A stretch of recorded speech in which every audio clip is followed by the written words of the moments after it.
Hi అండి అందరికీ.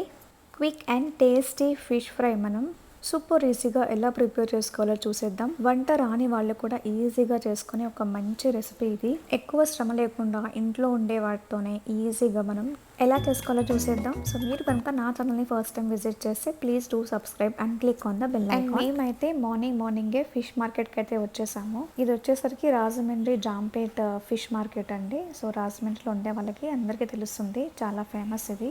మేము 2 ఫిషెస్ని తీసుకున్నాము. ఒకటి కొంచెం మీడియం సైజ్, ఒకటి కొంచెం పెద్ద సైజు. అక్కడే కట్ చేయించేసి క్లీన్ చేసి తీసుకొచ్చేసాము. సో ఫ్రైకి అని చెప్తే ఇలాగ కొంచెం సన్నగా కట్ చేసి ఇస్తారనమాట పీసెస్.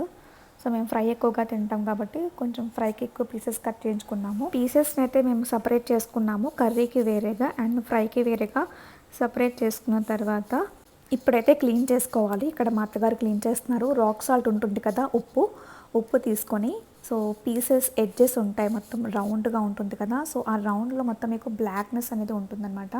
సో దాని స్కిన్ అనమాట. సో దాన్ని మనం మంచిగా రబ్ చేసుకోవాలి. అండ్ ఇంకొకటి, వన్స్ రబ్ చేసేసిన తర్వాత కూడా ఇంకొకసారి ఉప్పు యాడ్ చేసి ఆ పీసెస్ మొత్తం పట్టేటట్టు మిక్స్ చేసుకొని బాగా వాష్ చేసుకోవాలి. దట్ క్లీన్ వాటర్తో కానీ, లేదు అంటే టర్మరిక్ ఉంటుంది కదా, పసుపు వేసిన నీళ్ళల్లో కూడా వేసుకొని ఒకసారి వాష్ చేసుకుంటే ఇంకా మంచిగా క్లీన్ అవుతుంది. ఈవెన్ మజ్జిగలో కూడా వేసుకొని వాష్ చేసుకుంటే నీసు వాసన అనేది ఉండదు చేప అనేది. ఇక్కడ ఒక బౌల్ తీసుకొని నేను కారం యాడ్ చేస్తున్నాను, 2 టేబుల్ స్పూన్. తర్వాత 1/2 టేబుల్ స్పూన్ పసుపు, రుచికి తగినంత ఉప్పు. ఫిష్ ఫ్రై చేసిన, కర్రీ చేసిన కారం కొంచెం ఎక్కువగానే పడుతుంది నాన్ వెజ్ కర్రీస్లో. సో మీరు చూసుకొని యాడ్ చేసుకోండి. తర్వాత నేను ధనియా పౌడర్ యాడ్ చేశాను, 2 టేబుల్ స్పూన్. తర్వాత ఫిష్ మసాలా యాడ్ చేస్తున్నాను, ఇది మార్కెట్లో అవైలబుల్గా ఉంటుంది. Then garam masala powder. So ఇవన్నీ కూడా మీ టేస్ట్కి తగ్గట్టు మీరు తీసుకునే క్వాంటిటీని బట్టి మీరు యాడ్ చేసుకోవచ్చు. లాస్ట్లో 1 లెమన్ స్క్వీజ్ చేసి వేస్తున్నాను, లెమన్ వాటర్ యాడ్ చేస్తున్నాను. తర్వాత ఈ మొత్తాన్ని ఒక్కసారి మిక్స్ చేసేసుకున్న తర్వాత ఒక 3 to 4 table spoon oil add చేసుకొని మంచిగా ఒకసారి మళ్ళీ మిక్స్ చేసుకొని పీసెస్కి బాగా పట్టేటట్టు మిక్స్ చేసుకోవాలి. ఇలా మీరు ముందు మసాలా ప్రిపేర్ చేసుకొని ఫిష్ పీసెస్ కన్నా ఇలా కోట్ చేసుకోవచ్చు. లేదు అంటే డైరెక్ట్గా ఈ పీసెస్లోనే మొత్తం మసాలా అనేది వేసేసుకొని కావాల్సినవన్నీ వేసుకొని తర్వాత మీరు మిక్స్ చేసుకోవచ్చు, ఎలా చేసినా పర్వాలేదు. సో నేనైతే ఫస్ట్ మసాలాని ప్రిపేర్ చేసుకున్న తర్వాత ఈ పీసెస్కి కోట్ చేస్తున్నాను. దీని తర్వాత కార్న్ఫ్లవర్ ఉంటుంది కదా, సో కార్న్ఫ్లవర్ కూడా నేను ఎక్కువగానే యాడ్ చేస్తున్నాను. ఇది కంప్లీట్గా ఆప్షనల్, మీరు కావాలనుకుంటే యాడ్ చేసుకోవచ్చు, లేదు అంటే లేదు. కార్న్ఫ్లవర్ యాడ్ చేస్తే టేస్ట్ అనేది ఇంకా బాగుంటుంది, రెస్టారెంట్ స్టైల్ లాగా ఉంటుందన్నమాట. సో కార్న్ఫ్లవర్ కూడా యాడ్ చేసేసిన తర్వాత సో ఇలా ఉంటుందన్నమాట. సో ఒక ప్లేట్లోకి నేను ట్రాన్స్ఫర్ చేసుకున్నాను ఈ పీసెస్ని మొత్తము.